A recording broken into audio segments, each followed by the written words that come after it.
Nous détruisons la planète pour nous alimenter. Et nous allons tous disparaître si nous ne changeons pas cela immédiatement.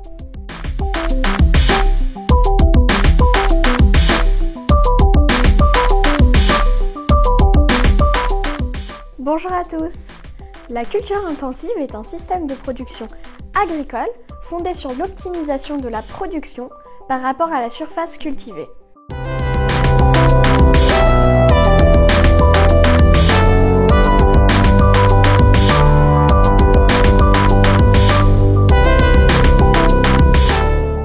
Cette méthode repose sur une mécanisation poussée ainsi sur l'usage d'engrais chimiques, de pesticides, de fongicides et d'herbicides afin de maximiser la production. Ce mode de production assure un rendement des cultures important, ce qui permet de nourrir une population mondiale toujours plus nombreuse. Mais il met en péril la biodiversité et la santé humaine, tout en étant responsable de la pollution des sols, des nappes phréatiques et des cours d'eau souterrains. Sans parler du déséquilibre de l'écosystème et de l'extermination des insectes pollinisateurs, principalement les abeilles.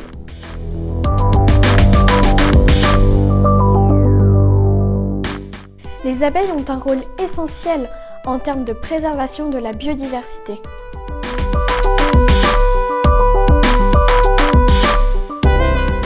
La disparition des abeilles et des autres insectes pollinisateurs aurait un impact catastrophique sur l'agriculture mondiale. Il diminuerait la production agricole et augmenterait les prix de l'alimentation, aggravant la crise alimentaire mondiale qui sévit actuellement. Les conséquences en termes de préservation de la biodiversité seraient également catastrophiques. Les résultats montrent que l'équilibre alimentaire mondial serait profondément modifié pour les fruits et les légumes. La production mondiale ne suffirait plus à satisfaire les besoins au niveau actuel.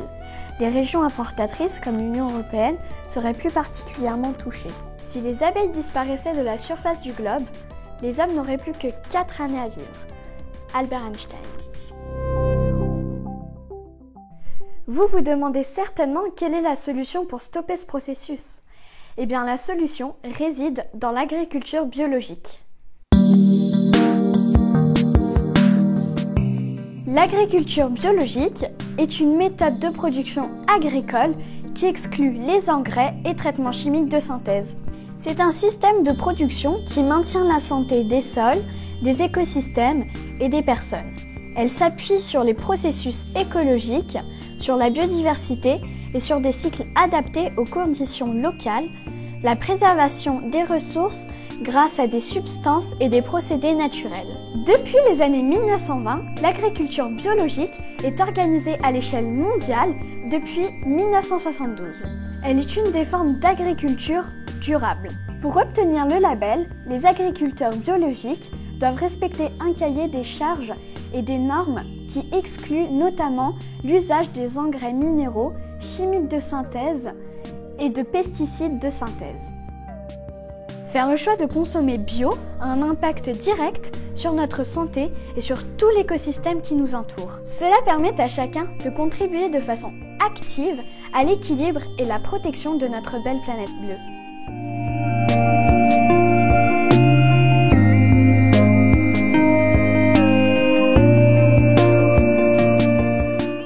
Alors faites le bon choix, car il en va de notre survie et nous sommes tous responsables.